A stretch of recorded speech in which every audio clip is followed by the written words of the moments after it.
First time I jumped out, did it big. Didn't have to hold it down, but I did. Cool whip like it's all in the wrist. What it is, what it is. Click lit, who paid, who cares? Two trays, you say to the head. Big flavor, I be all in the mix. What it is, what it is. I remember I was down in the hole. Do your thing, yeah, do your thing. You know how we go, we natural. Yeah. So what up, what up, what up? It's your guy, BlackStan, media guy, blog writer, whatever you need me for, I'm here.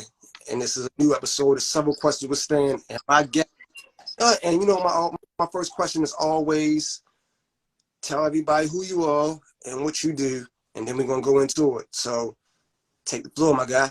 All right, yeah, you already know. If you don't know, you just need to do a little bit of homework. Need to open up the history books. You feel me? It's the kid, Young Easy, the biggest one, the young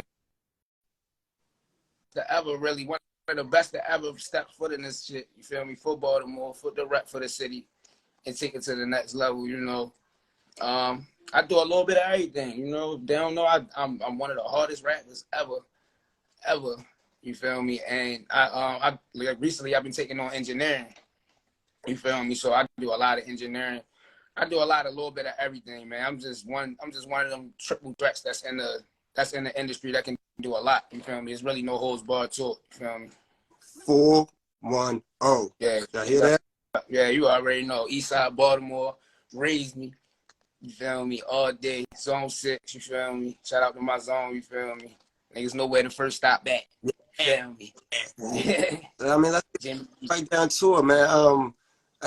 Because you know, they say young easy. I mean, not telling your age, but when did you first start realizing that? I mean, you had the lyricist. And before we talk about the triple threat stuff, let's talk about what I know you for as rapping. Like, we've already had this conversation, but where did your musical prowess come from?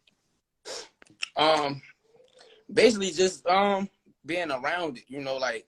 Whether if it was church or anything, you feel me? Like, I was always around music, and like I was brought up in the project, so it was like a lot of like ciphers and people just playing around with music. It was people would DJ out in our courts. People would come through and throw like type parties for real. So just the all in general feeling that I seen music give people, I always wondered like, dang, how could I do that? You feel me? Like I wondered if I could do that. You feel me? Like, you feel me? So when I really tried it, when I really knew that I had it was like, I mean, I always dabbled around with it, but I knew I wanted to do this like in high school when I started battling. When I started getting into the battle shit, like, you feel me? So, like in high school, when I really started getting into the battle shit, and like I used to see the crowds, you feel me? I used to see the crowds all crazy. And then shout out to my brother Prophet, he gave me like one of my first sold out shows. Yes. Like when I first started recording, I had a song out, and he gave me like one of my first sold out shows when I was on like 16. So. Oof. To do that and have like all my high school friends and 21 and over clubs seeing me do shows and stuff, and then go back to school like, yeah, we was in the club with Easy. You feel me? Like that was the eye opener for me. Like, yeah, this could be crazy. Dope. And you see, like, in battle, I've already, I've interviewed plenty of artists, and a lot of them, they come in from different angles and stuff like that. But you say you started in a battle, which is, I'm not gonna say it's not really big here in Baltimore, but I've been to other cities where battle is it's like the culture. Yeah, right. Straight up, it's like culture. Yeah. Right. So for you to come in a battle and stuff like that, like, I mean, I know you had like people behind you, like, oh shit, like, hey, you know what I mean? So what was the battle scene like for you? Like, how did it feel when you first got into it? Like, it was actually tough to actually make it through. That was crazy because it was like the underground scene was crazy because you had like, I mean, not saying I battled any of these guys, but like I probably had like a couple battles that went like crazy with Shot. I had like one battle that went crazy with Shot with Picture Real at the 92Q. I did the 92Q battles and shit too. You feel me? But what was I saying? Oh yeah, the scene was crazy. Like it was thick. Top Tay-Rock was just coming up. You feel me? He wasn't Smack Tay-Rock or URL Tay-Rock yet, but he was coming like just to show you the caliber of battlers of the class of battlers we was coming up in order to really, it's a bunch of people I could really name. Apex, it was crazy. Like, it's crazy. It's still crazy now. You feel me? Shout out to my guy Rebel. It's still crazy now for real. Like, yeah, it was heavy. Like, if you wasn't really out, and then if you really wasn't outside, they want to try and hear you. Like, I don't know how these other cultures and other cities is, but you just can't jump in a battle scene in Baltimore and think you just going battle, like you just gonna come out here talking crazy. Nah, you really gotta be outside somewhat, and people gotta know you for that shit you talking. Cause yeah, this shit, it was tough for real. It was worth it though. Yeah, It was and, definitely and to speak on that, show you what type of skin you got for this shit. right?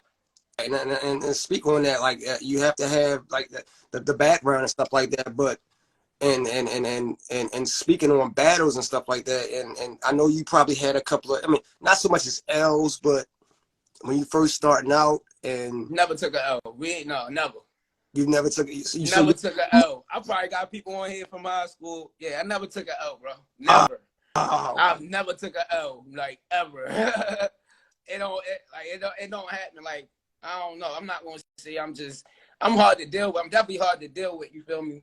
And especially around that time, I was living a total different life. Like, you feel me? So like me battling somebody my age wouldn't work because the life I was living was way beyond them. So like they would be talking this and it's like I take it here and it's like, dang, what, how you even know about that? Like, who you hanging around? You feel me? So then when I get around the 30-year-olds and the 40-year-olds, when I'm 16, 17 battling, and I'm talking about the same shit as them, like, and I'm on point with it, it hit even harder now because it's like, this little nigga, who this little nigga think he is? You feel me? So I always made sure I had that effect. And it was like, it always carried in my favor, and I always knew how to control the crowd. You feel me? Like, it's just more elements. I always made sure I study my elements to the shit. And I love interviewing. See, I interview different aspects of people. I interview artists, entrepreneurs, and stuff like that. But I love interviewing artists, especially artists that came through the way you came through, as far as that and stuff like that. When it comes to punchlines and stuff like that, explain to me a little bit. Is there an art or a strategy to battle rapping? With me? Or just in general, like when you go into a battle, like if you are your my strategy is to just demolish you. Like if I'm battling, I just want to smash you. I'm not even thinking about. I mean, I'm gonna say punchlines and slick shit, but I'm gonna be disrespectful. Like, I'm gonna just get disrespectful. Like, we battle.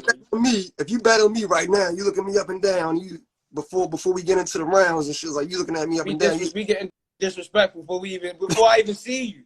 Before, that's the thing about me. Like, I didn't even have to do a lot of, when we was like, this was like right before the social media shit. Like, social media literally popped off like a little bit after me. You feel me? So it was like it was MySpace, and MySpace wasn't gangster to us for real. So it was like nobody was doing MySpace for real like that. Oh yeah, I love it. So if you was on MySpace, you was a lame for real. You feel me? That's how it was for real. And especially in the battle world, if you was on MySpace, you was a lame for real. So when you really had to be outside. MySpace rappers. Yeah, so I remember that whole wave. Like, yeah, I remember that. And I didn't want to be a part of that. Like, you're not about to. Soldier Boys. Yeah, exactly. Exactly. Yeah. I didn't want to be associated with that. So I try to stay as far as when I really should have been learning it. That's the part I really wish like if I didn't let the stereotype cloud my mind at that time, me being young, you feel me? Like, I would have been smart enough to really pay attention to that. You feel me? Like, this the way that it's going to be on in a couple, like 10 years from there. You feel me? So but you took your path and it worked out for you. So let's speak take a little longer when you do it originally, though. Yeah, but let's speak on the transitions, because a lot of guys and a lot of guys that I've interviewed that started out battle rapping and then try to transition to solo artistry, it's kind of like a curve. So when you started deciding to like put what you had in your lyricism and you put that into bars, like what was your first like real song that you put together? That's hard. There's been so many, I know, but yeah, I ain't gonna lie, that's a good one. I got a song called Road Dog. For real. That was my transition for real. That was my song. I never released it though. I got a song called Road Dog, and it's like it touched bases on a lot of songs. No, matter of fact, I did release it. It's on my last album. I'm tripping. It's on my first album, Under Soul Raspy. My last album, my first album, Under Soul Raspy. I gotta hear it. It's called Road Dog, and I was like, and you can hear it because you can hear the transition because the whole album, I'm not doing no auto tune or really no heartfelt. You feel me? Like, make people sit back and think about that time they really was going through it. You feel me? But that one was when I really got in. You feel me? I got in my bag, and that's when I realized, like, oh, you can do this. Like, you can tell the story. You can tell the same story in word commercial, but like you can really make it more I can make it more adaptable for somebody rather than me coming I can vibe it out. And it's like now people listening to me instead of feeling like, dang, he come, you feel me? Some rap you can some people feel offended by, you feel me, just by your persona and how you give it up for real. So it's like now I'm doing it a little bit more laid back. I'm telling the same story, but it's like they vibing with it. You feel me? So it's like, all right, now we taking this transition, and yeah, they loving it. They loving it. So who was so outside? I mean, shout out to Prophet. Outside of Prophet, who else that you know that in the beginning kind of like KB, and you do your own thing. You're your own man. Yeah. But I'm like, who else kind of like gave you that endorsement? Like, yo, you need to.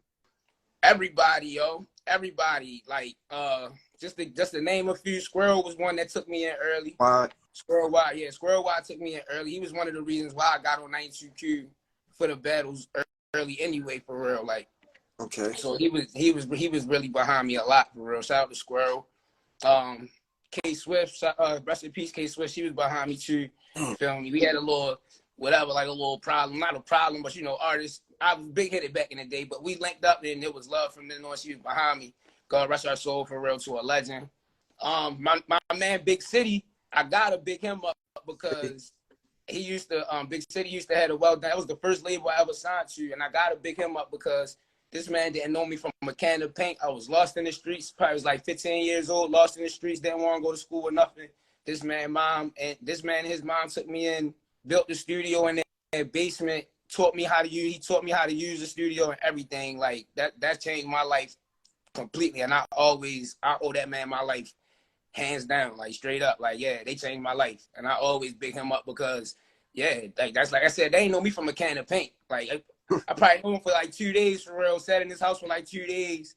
You feel me? And they noticed I wasn't going to school. You feel me? Like, so yeah, they was like, what's going on? And they like, yeah, well, you come stay with us. I was going through it with moms. But shout out to my mother. Another person, I shout my mother out. Like, she behind me 100%, 100,000. You feel me? Like, bigger than people. She behind me more than people that be in these clubs popping bottles with me. You feel me? Like, so I always big moms. Shout out to moms. Like I'm in my mother's house right now. This is my quote unquote studio right now. Right. So this is where I do interviews from. So shout out to the moms that support people. Straight up. Shout out to them. I just left dinner with mom. Yeah. We just left dinner with her. Get into more of the music stuff like that. Like, so what do you mean? Like you were a reckless guy, huh? Yeah, I'm restless. I don't do too much sleeping. No, I mean not restless, but reckless. Like you said, when you was coming up, you was just yeah. I mean, it was early. You know, I'm born in the '90s for real, so it carried over a little bit. You feel me? Like shit was crazy. You was a troublemaker, huh? No, yeah, troublemaker, trouble ender, how it came. Yeah, and I respect that because a lot of the stories that artists rap about, that's where it comes from. It comes from what they've been through and stuff like that. So you can't rap about what they've been about. You know what I'm saying? So you was about it. So, and those are artists that I respect. Like, I don't like artists that they talk about this stuff, but I know you. I know you. We know you. Yeah, we know you, brother. You know what I'm saying? And so how was the all right? So that was the segue into my next question. Your first project, how did that go about? Because my first ever project. First time you ever just put something out and and you sent it out to everybody. That was because of Big City. My first project was called Gone with the Wind. Gone with the Wind. And I was so proud of that because we sold like 2,000 units out the trunk of that. You feel me? Like with that, and that was big to us. Like that's big to us. You feel me? Like yeah, that was big. I was back in the CD days, back in the burning CDs days. You feel me? Like now, was you a one take wonder or you had to punch in and how was that? I was one take back in those days. I was one take and I was a writer. You feel me? I was a writer for real. Like more so now I can go in the booth and just conjure it up. You feel me? But back then I was heavy on that pad. So before I got in the booth, I'm talking I would rehearse this verse 1,000 and probably more times before I got in this booth because recording was different back then. It wasn't like how it is. Like you feel me? Like in the way I was recording, I probably didn't even know how to do I wasn't even thinking punching in. Like you feel me? Like I'm like I gotta get this verse out clean this one time, and yeah, that's what it is. Like yeah, straight up. So and I had to one take that thing. Yeah, straight up. so to do 2,000 units on your first go round, you didn't get big headed, or did you get a little? Hell yeah, I got big headed as fuck. Man, listen, I was the only little nigga in the hood really like dropping songs, like dropping projects, like in Zone 6. That's big, you feel me? Like in Zone 6, only people that was really coming out in Northeast around that time was BlackStan, Tim Trees, you feel me? Like, yeah, really, it was really only a couple of us for real, you feel me? Like, so, but we was knocking up. BlackStan had shit knocking. Tim Trees had shit knocking, you feel me? So the hour was on us for a minute. So if you wasn't looking at them, you had to be looking elsewhere. And I felt like I was the only one out being sought out for real. Like out the 6 out there, out the Zone 6 area around that time. Now, it's a few now, like it's a bunch now. You feel me? Like we knocking now. We knocking now. But like around that time, bro, I was really like the only rapper. You feel me? Like I can tell I got 1,000 niggas at a time. I probably was the only nigga rapping, like selling CDs, coming to school, truck boxes of CDs, selling my CDs, doing shows. $3, $5. You get them for $3, $5, $5. Because we was doing everything out the house. We had to get something. We had to get it back for real. Like shout out $3 niggas. I was cheap. I used to talk them down. Yeah, thanks. My grandmother bought like 5 of them joints for $20 a piece. You feel me? And that's what set me up. Like, you feel me? Like, rest in peace to my grandmother. Like, she bought like, I remember she handed me $100 and got 5 of them for 20, and I'm for 20 a piece. And I'll never forget that. You feel me? Like, that's what let me know my worth. Like, you feel me? Like, she used to always tell me, like, know your worth for real. Like, don't ever dumb your worth down. You feel me? Oh, you think you worth $5? Go ahead. I'm gonna give you 20 a piece. You feel me? So that sent me through the roof. You feel me? Like, dang, my grandmother gave me $20. What you think I started doing, Stan? I started charging everybody $20, nigga. Right. Fuck yeah, my grandmother paid $20. Yeah, my grandma's like, mine's. I still have one living. Shout out to my grandmother. You know what I'm saying? Like, I usually do some questions from Stan from down there. I kind of bounce around, but shout outs to the whole village. Yeah. I'll say that. Shout outs to villages that support, because you have a lot of artists that have family members that won't support. You know, the friends and the homies will support, but the family members. So shout out to the family members that support whatever that person is doing. You know, and I say that to say, and I'm gonna ask you this question, right? Because you know, in Baltimore right now, especially right now, it's like a kind of like a glass ceiling, or kind of you know, kind of like not animosity, but it's kind of like a healthy competition. So like you said, you had BlackStan, you had Tim Trees. Was there kind of like a I don't really fuck with you like that, or did they kind of embrace you coming up from the Northeast? I think I was always you know, you got your few. You got your few, but like it was never blatant. You feel me? Like it was never blatant. Like I would have to hear about it, or you feel me? Like, it was never no blatant shit. It wasn't. It was always, when it came to me, it was always love, and I think that's why I always kept the young on my name for real, because it's like I always give everybody that young spirit. You feel me? Like just that spirit of being young and just live life for real. Like, I don't never be on no bad vibe shit. You feel me? Even when I was on that tip, I wasn't on no bad vibe shit.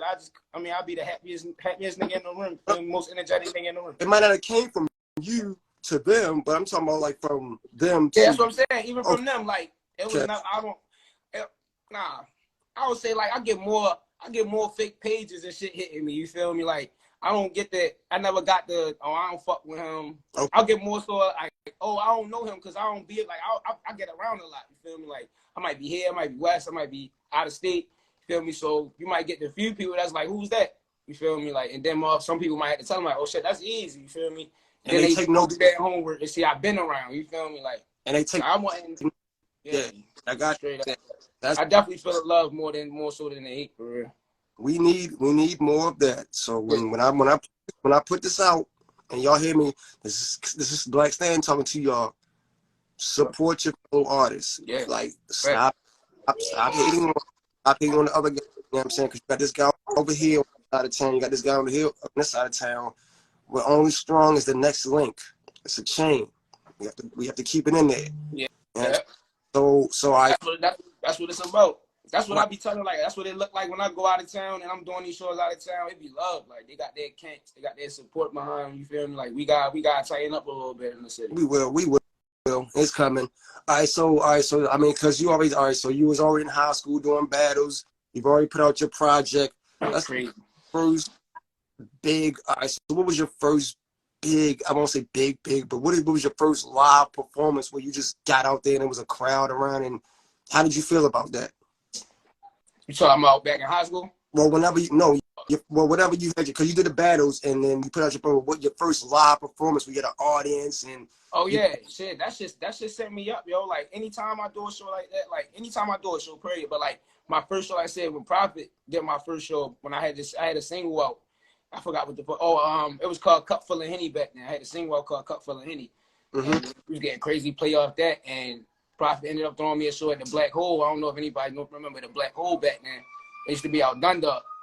Yeah, I didn't play Dundalk back then, but yeah, there was a real serious spot called Black Hole back then for real. And he threw a sold out show up there, and that shit sent me up. I'm talking about it was packed. The lights was the stage lights was going. How did you feel? How did you feel? Like, did you have? I felt like this was me. Like I felt like I belonged here. Like I wasn't nervous or nothing. You know how people get like nervous. I mean, like right before I get on stage, I get that excitement, nervousness. But like when I was in there, I was feeling it. Like I'm like, oh, this is me. You feel me? Like I'm 16 in the club. We got a section. They handing us drinks, not even knowing that we. I mean, shout out to the Black Hole. They gone now, but shout out to the Black Hole. Y'all really shaped my whole. Y'all shaped everything, man. Like y'all had it lit for me. Real shit. They had it lit for me, and it's like. When you in situations like that, you can't do nothing other than believe that this is for you. You feel me? Like, and then once you get off the stage and everybody like, yo, you killed that. From the time you get off the stage to the time you get back to your seat, you getting daps and hugs and people want pictures and like, yeah, that shit'll fuck your head up. Like, and that's 16. Yeah, I mean, I can fuck your head up. Yeah, yeah. And it was, and I needed it like that ever since. So I always made sure I just kept working and made sure I was in the scene and on the scene. Feel me? Just making sure I kept working and make sure I was in the right places at the right time, you know? And see, all right, so I don't want to say this and be an asshole to other artists, but I mean, see, you kind of had you already kind of had like a rocket on your back. You already had the backing. And I see a lot of artists out here that are, I won't say struggling, that are really trying to get somebody that's with them that can elevate them to the next level, because that was a paid show, I'm guessing, right? So he paid me. It wasn't a paid show, but he paid me after. Like, he let me know, like, bro, he came, he dapped me, and he hugged me real close, and he put a couple $100 in my hand, and he let me know, like, yeah, you did that. And I was like, that shit, like I said, that shit fucked me up. Like, all you, I won't say fake, but to all you wannabe promoters, wannabe managers, and stuff like that, you want these artists to support you like you support them, pay them. Because guys easy at 16 is already getting a couple $100 in his hand, you know, and I got artists that they're still kicking out. I mean, of course you're gonna have to kick out a couple of dollars to get your song played, but if you respect an artist and they're hot, I mean, don't even charge them for the $50. Just play their track. Give them $100 back. They're gonna give you more.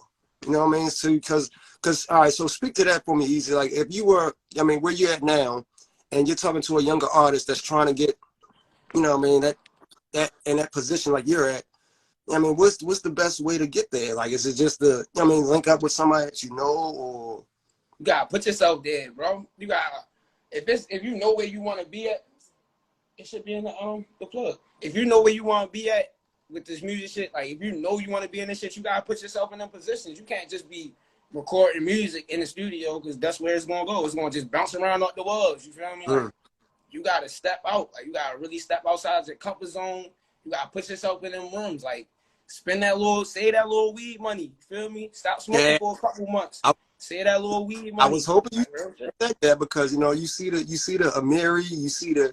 Yeah, I can see y'all. I see y'all shining. The block doing what it's doing, but it's like y'all like, damn, y'all won't support me. Y'all won't support me. No, you won't support yourself, brother.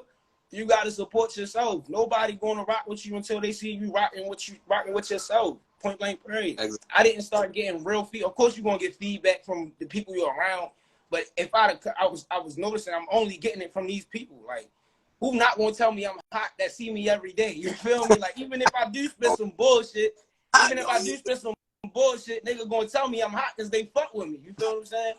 I need to be around some people that really know me, like really know music and really don't know shit about me. Like you hear that music, be like, yo, who the hell is that? And yeah, give them that effect. Coattailing. I mean, coattailing is real. All right, so you were younger. You already had Prof. You already had somebody backing you. Did you and we already, like I said, we had this conversation before about your staff that you brought on. When you brought that staff on, were they people that you already knew from the hood? One or two was my brother. Shout out to my brother out.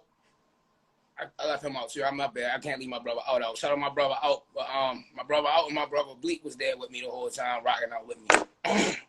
You feel me? That whole, you talking about to the whole transition of the industry. Yeah. So I'm segueing into it was still it was just hood shit. You feel me? Like it was my niggas that see me doing it. We put our plan together, we put our money together, and we put ourselves in the right rooms.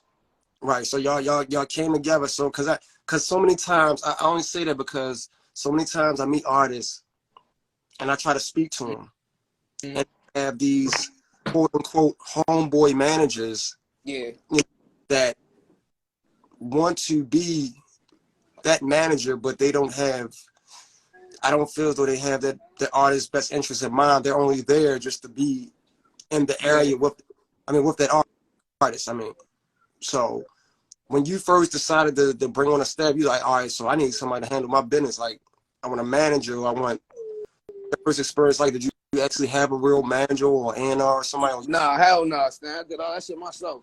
Yeah, that's what I'm saying. I'm looking for my charger. I hear you though. I did all that shit myself, Stan.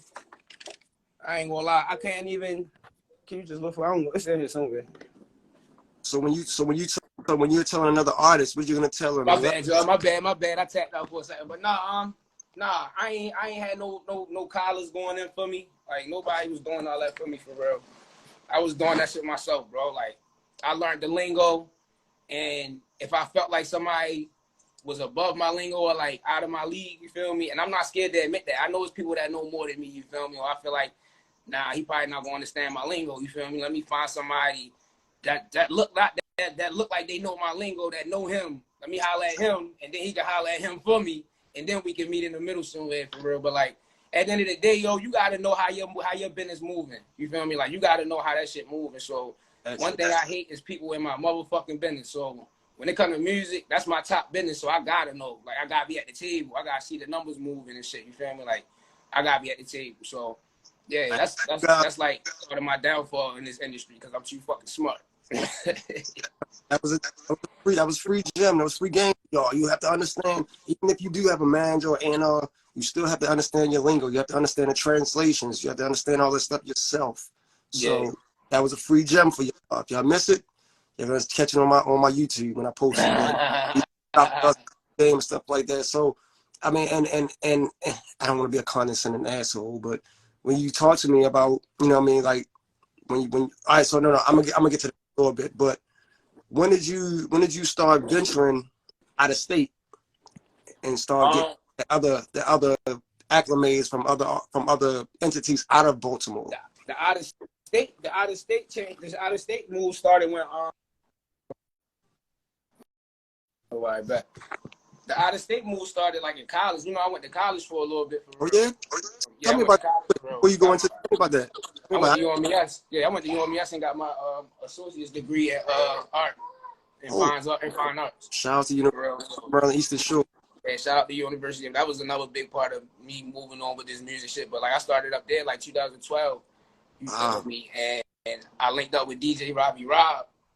That's 50 Cent personal DJ. That's G Unit DJ for real. Well, yeah, I thought it was always that must businesses. I thought it was Who Cared, but I know Robbie Rob. I always know Robbie Rob. I mean, I know Who Cared did some business with him. You feel me? They do business with him, but like Robbie Rob is like they're traveling DJ and shit. Okay. All right. Legendary DJ in there. Thank you. I appreciate it. Legendary DJ. I need the extension cord too. But legendary DJ in New York. It was crazy. I linked up with him. You feel me? I'm not gonna mention the guy that I linked up because he bad business for real. He bad business. You know you bad business. If you on this live, nigga, get your life together. Get your shit together, my nigga. Niggas was out here fucking with you. Fuck that bag up, my boy. You fuck that bag up. Fuck that bag up, man. I'm telling you. But on the other side, Robbie Rod started bringing me out New York for real. I did my first mixtape. For real, and he hosted it like on some gangster grill shit. You feel me? So Scream doing it. He did the scream overs and the voiceovers and everything too. Hell yeah, yeah. Mixed it, did the blending and all that crazy shit. Like I got the mixtape. It was on Spinrilla though. You feel me? So I got to re-drop. Like I'm gonna do a whole rebranding, re-dropping of all my shit for real. Just catch everybody up. Well, you know we locked in, so you know I'm gonna get that. I'm gonna get all that stuff. Like I know you got me on that. Don't you? Hell yeah, you gonna get all that, man. You gonna get all that. Thank you. You gonna get all that. But gotta catch him up. And New York, so all right, so we up at NY now. So who caught you outside of Robbie Rob? Who attention did you catch first when you out there? Like we're leaning into that. We going into that, but like who else out there? Shit, Uncle Murder. Shout out to Uncle Murder. He came through one of my studio sessions that I was recording a mixtape with Robbie Rob. He came through for real, like right before he was about to sign his deal with G Unit. Mm-hmm. And he was like, he looked at Robbie Rob like, who the fuck is this? You feel me? Like, he's like, yo, who is that? He's like, he's like, it was this cat from Baltimore, yo. He got next. You feel me? Like, tap in with him. No questions asked, for real. He was like, yo, you want to jump on something? I'm like, hell yeah, I got a beat right now. We jumped on the song together, did a song together for real. I ain't released it. I never dropped it for real. It was just so organic. The energy was just so organic for real. I wasn't even in state of mind of like, yo, we got to drop this. Like, it was like we did this song and we chopped it up, kept drinking Henny, kept smoking. It was like, you know. It was just a lyrical song. Sometimes that happens. There's a lot of songs that probably haven't put out that could have been like bangers. Yeah, but it just felt like it was one of those songs that just put me in the game for real. I don't even think it was one of like a banger. Like it's a hard ass song because of course me and Uncle Murder trading bros is crazy. You feel me? So it's a great song, but it was more so the moment for me. Like it was like, nah, we gonna make a banger. I can see we gonna make a banger, but this the one that got me in the door. Like, and you know how hard it is for. I'm not going to just say for Baltimore, but just anybody that's going to a different state where it's a different style of music. I mean, Baltimore's kind of like similar to New York, but it's not actually New York. We way more country than New York. Right. So for somebody to hear us and hear our sound and be like, yeah, I fuck with that. Like, it takes a lot. You know what I mean? And you already had that prowess. Like I said, you already got that lyrical prowess. So once he took a hold of you and you started. That's when you started. I'm guessing you started doing more shows. You started going up there more. Hell yeah. That's when we transitioned to my little brother, the one my little brother out. Mm-hmm. He had moved to Alabama. Mm-hmm. So at the time, I'm calling him from New York, like, yo, I got it lit up New York. I'm up New York. He like, man, I got it lit at Alabama. You feel me? Like shit, but he don't rap. You feel me? Like he just do everything. He do everything but rap. He should rap. You feel me? Like if he start rapping, I wouldn't even be surprised. Business side is the best side. You know, before I did this, I was working on doing A&R work. So, yeah, respect to your artists, but business side is the best side to me. Yeah.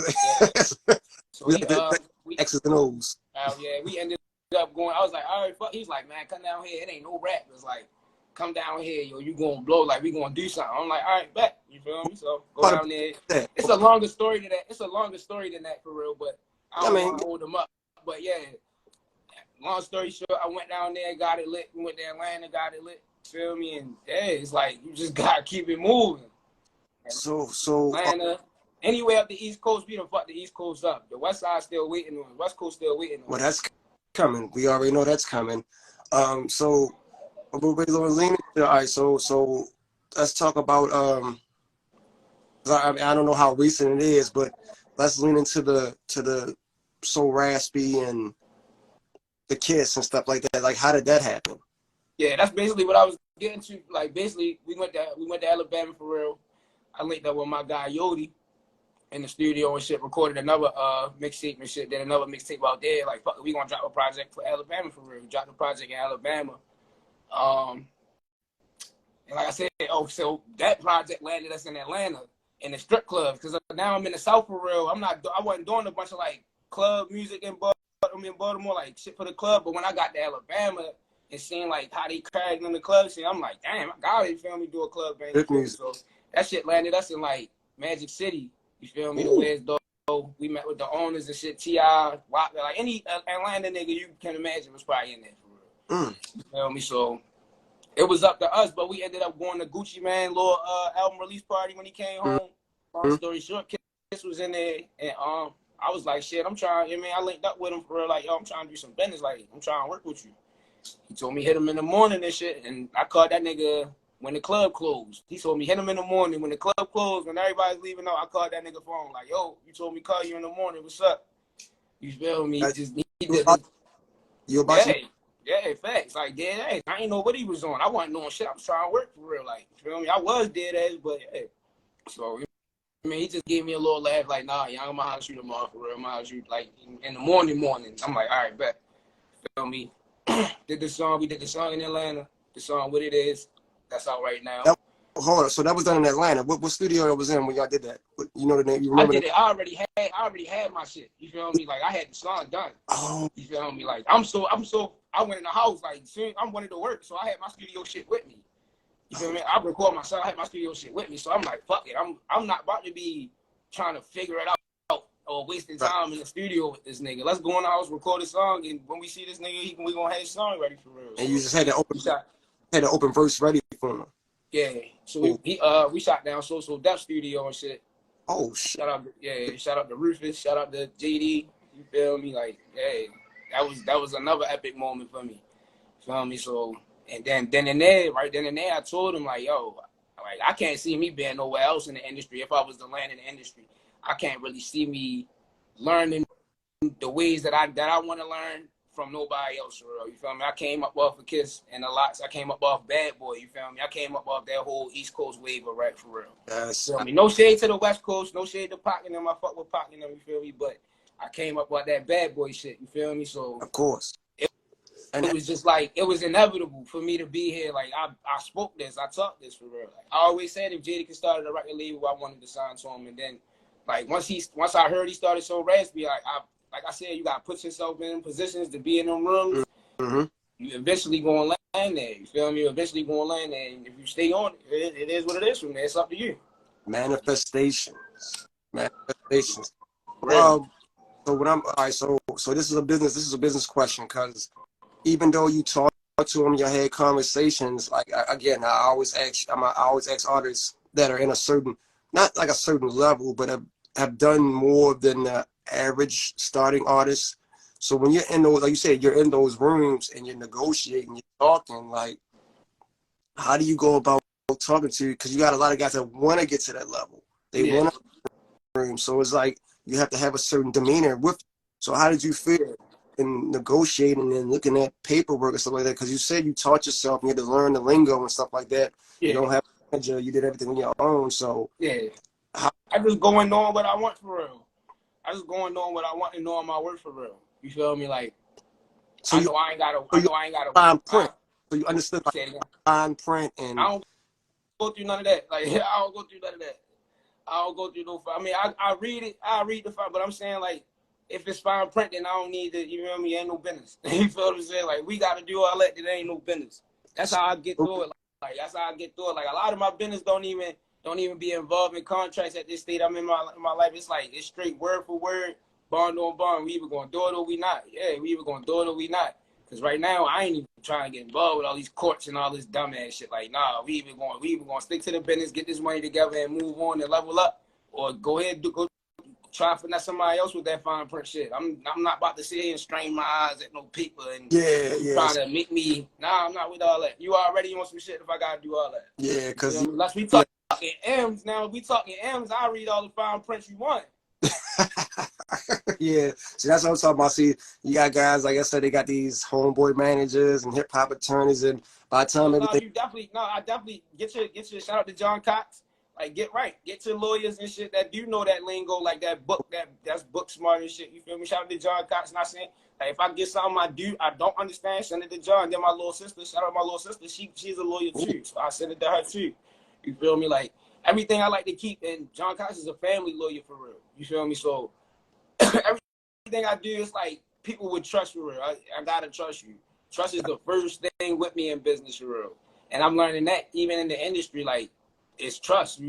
they gotta trust you for real. Like even these people with all this money that they saying they gonna put behind you, at the end of the day, if they don't trust you, they ain't gonna put that shit behind you. If they don't trust somebody around you. And speaking on trust, I mean, like you said, you was open book. You said I can ask you whatever you want. Tell me about how you had to get rid of that staff. It's just communication is big with me. Communication is very big with me for real. So when especially if we at the table, we eating together, you feel me? I want to know, or before we even get to the table, I want to know what motherfuckers don't like. You feel me? Especially if I'm hosting. If I'm hosting and motherfuckers is at my shit, tell me what you don't like so I don't bring shit to the table that motherfuckers is gonna spit out. You feel me? Or look at me crazy. So at the end of the day, if there's no communication at the table, then you don't need to be here. You feel me? I can sit here at the table and feed my damn self. You feel what I'm saying? Or feed the motherfuckers that want to eat. You feel what I'm saying? Just eliminate yourself. I don't need nobody that's going to try to go behind my back, try to stir up shit. Like I'm in a fresh state in my career right now. You feel what I'm saying? So everything right now is sensitive. So once talked about the clean slate initiative and stuff like that. That's why I didn't want to go too. I like starting clean because I like starting fresh because it give me a clear eye. You feel me? Like I went through it. All right, but we know, like I said, you know what you don't want to eat at the table. So look, don't bring that over here. Right. We good. You feel me? You just start weaning this shit out. Once you start weaning this shit out, I don't care if it's down to one or two of us for real. Just probably the same motherfuckers that had this shit working anyway. For real. So let's get this shit. Right. Now we got double our hustle. Let's double our hustle and get this shit moving. The shit don't stop. The shit don't stop for real. Like the shit don't stop. And that's where people get discouraged at when they lose a piece of their team or whatever. Like, nah, pick it up. You feel me? Pick up where they left off at or pick that shit up. Do that shit yourself. And my whole time doing this, I always been a DIY. Do it yourself. I always do it yourself. That's why I ended up engineering. I got tired of calling people, yo, I'm trying to get in the studio. Yo, my song's mixed yet. Yo, can you fix this for me, yo? Nah. Let's get behind this computer and do this ourselves. Segue into that, like, so was it Prophet or somebody who really got you to learn the big boy? My man, how did you really? My man City. Remember I told you they built the basement. They built the studio in the basement. Oh, so you had it now back then. You just didn't utilize it until. I'm good with it now. I had it back then. I used it back then. Like, good, yeah, hell yeah. Oh. Like, yeah, I was recording myself. Fuck yeah. Oh shit. I was recording myself. 15 years old. Yeah, I was recording myself. 15. My first mixtape dropped at 16. So. Oh, so yeah. All right. Yeah. See, and the project that I dropped, it was crazy because I was recording from like 15 years old to like 16. Like my birthday in November, so it was like the time was lapsing. So November 6th. November 11th. Yeah, facts. So yeah, you already know. But like the time lapsed, so it was like it was songs on there from when I was 15, about to turn 16, and 16 about to turn 17. So it was crazy. It was so much music for real. So like yeah, like you could really hear the transition. Like, but I was recording all that music. Like I always, whether if it sounded shitty or not, but like nowadays I'm him. And see learning that skill. I know you still have your artistry that you do, but now you can bring. You can, like you said, you made yourself a triple threat. You understand the business side. You do the artistry as far as lyricism, and you can mix stuff down and stuff like that with the engineering. So, you can go a lot of places. You know what I mean? But my question is, what's next for Easy? Shit, this the takeover. I don't put in enough work. Not enough. I don't put in some good work. I done put in some good work to get where I'm at. But now I feel like it's time to let the world know. You feel me? Like, so now more touring, more shows, more projects. You feel me? We trying to figure out how we gonna drop these projects because we try and move around these DSPs. No shade to the DSPs, but y'all getting too much money off me. I ain't with none of that. So yeah, we try to find a way to sell back. a million units. My back. We try to find a way to sell 1 million units before we even drop on DSPs for real. Yeah. You know what I mean? So if you see me outside selling my shit out the trunk, fuck with the kid, man. But yeah, other than that, like I said, I'm just working, bro. Like I'm working, more videos, everything they've been wanting from me coming. Everything they want from me coming. I'm about to flood like crazy. It's gonna be a good flood. And I want that for you, and like I said, I'm gonna be there covering you whenever I can. I got some artists. I got some artists too coming out. Shout out my RPC niggas. They coming out. Oh yeah, my little man. Talk about that a little bit. I didn't know about that. Yeah, I know you have. Hell yeah. My guy's crazy. I got a couple artists. My man Derek was just tapping in on here. Adonis, he fire. I got a couple artists that's coming out that's like crazy, and I'm putting the tour together. And I'm gonna bring them out for real. Like shout out to my RPC niggas, Perp Dez. My little man Ted just dropped. My little man Ted going crazy. My man Took just dropped a crazy video. Like we working. So, you feel me? Like we just basically putting the cabinet together, putting the network together for real to make sure this shit's strong. We going to try to get around these gatekeepers and all that. You feel me? Like I hate that term. Yeah. I mean, but we know what it is when we come from here for real. I'm with all that shit though. Yeah. As you see, undefeated, my nigga. Like through the gatekeepers and all that, I'm in here. No L's. The gatekeepers and all that, I'm in here. They can't do that to me. I don't care. Like that's where I get it. When you was like niggas don't really fuck with me. Like that's where I get it. I get it from the big offices. I don't get it from the little people fuck with me. Like the town fuck with me. The underground fuck with me. You feel what I'm saying? I never get it from them. Not saying I don't know. Well, I'll never know if I get it from them. Let's put it like that. I'll never know. Right. I don't blatantly see it until I'm in them offices with I ain't gonna say the names, but with them people that's the gatekeepers, that's when shit get blurry. Like, who's that? Man, we don't fuck with him. Like, you don't fuck with who? Like, you crazy. I've been out here putting on. Y'all niggas playing my shit. Well, if I was an artist right now, and I mean, if I'm a young artist, I mean, of course I'm an old guy. I'm not getting into no rap. But if I was a young artist right now, and I'm talking to you in a spot, and I'm really interested in getting with Easy and stuff like that, what will be like the thing that you look for?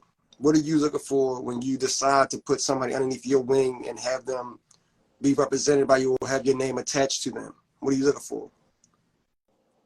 Consistency. I'm just looking for consistency. Like you can say you might be drunk. You might be drunk that day. You talking to me and you just feel good and you like, yo, I'm trying to work. Yo, like when we going, I'm like, all right, bet, yeah, come on. I'm going down the studio after this. All right, bet. You feel me? Then I get a call like, I can't make it tonight. Then the next day I can't make it. Like, all right, cool. I'm not gonna call you and keep calling you to come to the studio or whatever. Come fuck with me at the studio. Like, whatever I'm doing. Right. Just, you know what I mean? Do it on your own. To figure it out. Like, other than that, I'm gonna keep doing what I'm doing. I'm not gonna stop my wheels turning. If I'm racing, you gotta be next to me. I'm not jumping. You not let you jump in my shit. Like, you got to race with me. You got to be neck and neck. So you got that three. So you got. Do you have like a baseball mentality? Is it like 3 strikes or is it like 1 strike or 2 strikes? And I got 0 tolerance. Oh, I'm a Scorpio. I'm a Scorpio, bro. Like I let it go. Like I let it go. Like I can see it and I can feel it. You feel me? Like I can see it and I can feel it. So it's like I let it go. As much leg room as, and I give a motherfucker enough rope to hang themselves with, but you know what I mean? Like I got 0 tolerance. Like I got kids and all that. You feel me? Like we got families. You feel me? Like so it's like at this point in my life, you feel me? At the age I'm at, I ain't got time to be dealing with shit like that or lingering. That motherfuckers lingering around me, like nah. And speak on that too, because I mean, how do you separate Young Easy, the artist, from Easy, the father, and how do you separate the artist life and the work-life balance? I don't. You can't. You can't really. I mean, I know people say they do it, but you really can't, because when you do it as much as I do it, your kids see it and they learn to love it too. You feel me? Like, so it's like they love they love who I am too. So it's like I gotta always be that person. You feel me? Like I always gotta be, even when I'm out, I gotta be the person that they see in the house. You feel me? Like my daddy, Young Easy. Yeah, that's what's straight up. And I'm getting that more so now too. So it's like, yeah, like it ain't no. I can't separate it. You feel me? Like because now it becomes a costume. You feel what I'm saying? It becomes a costume. My son called me BlackStan for the first time last week. I'm like, what? Boy, what you? Oh, well. As he should have. You feel me? As he should have. You feel me? Like, as he should have. Not saying my kids gonna be calling me Young Easy or anything, but it's like they know and they recognize it and they look up to that person. Like, hey, like, so it's like, hey. I can't separate the father from the artist because they love the father and the artist. So you feel me? So it's like for me to separate, like I said, it becomes a costume that I'm like, oh, you only a rapper when you outside. you and too, as far as like time and stuff like that, because like you say, you're trying to tour, you're in the studio, this, that, and third, but you still have to. Oh yeah, definitely. I mean, I keep them intact. Make sure you communicate. Like I say, communication. Make sure I communicate with them. Let them know I'm going out of town. This is what I'm doing. When I come back, I'm showing them pictures, letting them know I wasn't just out of town. Like this who I was with. Might FaceTime with my celebrity friends. Show them I'm with my celebrity friends. Stuff like that. Like, yeah, word. So, no, that's dope. That's the shit that keep you going. Yeah. Shout out to the real fathers, the active fathers. You know what I mean? It's like whether you're in the industry or not. You know what I mean? It's like take care of your all around family men. All around. All around, because there's people out here taking care of their moms and everything. You feel me? Like all around family men, like real shit. You know what I'm saying? So I mean, with that being said, man, listen, we're gonna do a part 2 to this because we're not finished with this. I'm definitely gonna tap in with you again. You know what I mean? But for right now, I think I gave you several more questions. But that's gonna be the post show. So make sure you guys tap in. Several more questions is coming after this. I'm gonna go live again, on post show. But for right now, Easy, thank you. Bro. We family, man. We out here. Coming on my platform and let me ask you several questions and being completely transparent with me and giving the people a little gems and stuff like that and giving me some gems as well. Because I always learn every time I interview people and stuff like that. You know what I mean? Scorpio gang. You know what I mean? Hold up, man. Hell yeah.